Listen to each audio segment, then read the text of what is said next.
mula sa barangay. Nandito po kami upang mangalap ng impormasyon tungkol sa kalusugan.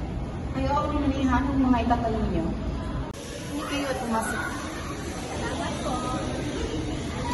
Ilan po kayong tao nakatira dito sa inyong bahay? Amin kami, apat na lang kanyang mga. Sige po, noted. Salamat po sa oras. Walang anuman, sana nakatulong ang aming mga sabi.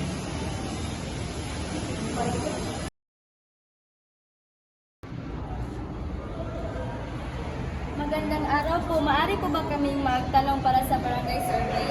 Ano yun? Baka matagal pa yan ha? May ginagawa pa ako sa bahay. Ay, hindi po tatagal ng ilang minuto.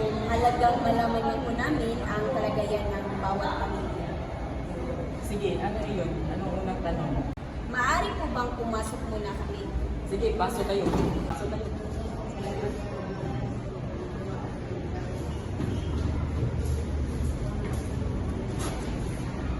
Ilang taon na po kayo? Ilan po ang kasama niyo sa bahay? Ako ngayon limang walong gulang na at kasama ko ang ating misis at ang aking apo.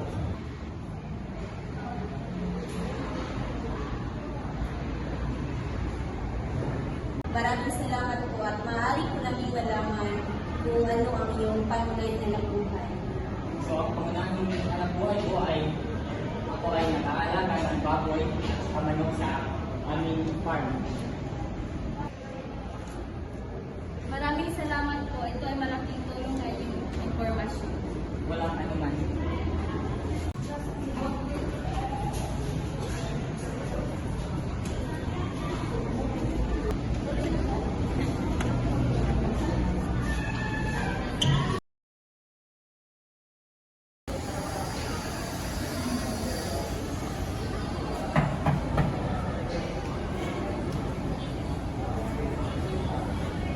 Good afternoon po. Nandito po kami upang mag-survey para malaman ang mga pangangailangan ng mga kabataan dito. Hindi po, tuloy po kayo, pero okay lang ba ako at ang ating mga kapatid ang sasagutin ng mga katanungan kasi aking mama at papa nasa trabaho. Okay lang. Pasok po kayo. Sige.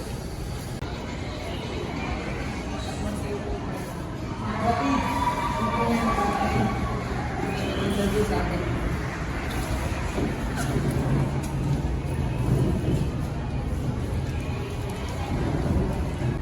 So, ilan po kayong magkakapatid at ilan po ang nag-aaral? Tatlo po kami mga kapatid at kami ay lahat ay nag-aaral. Ako lang ang high school at ang dalawa ay elementary po. May internet po ba kayo dito sa bahay para sa inyong pag-aaral? Wala po.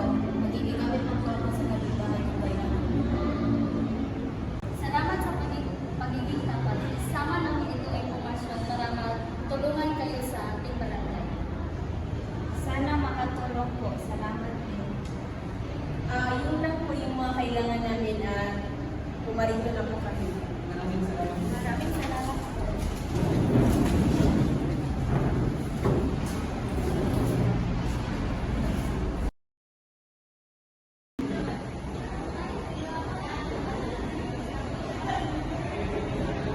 Sa wakas, natapos na din natin ang tatlong bahay. Ang dami natin nakuhang mga importanteng impormasyon. Oo, makikita talaga natin ang iba't ibang sitwasyon ng bawat pamilya at importante ito para makagawa ng tamang proyekto ang barangay. Tama, sa simpleng bahay-bahay ay nakatutulong tayo sa pag-unlad ng ating komunidad.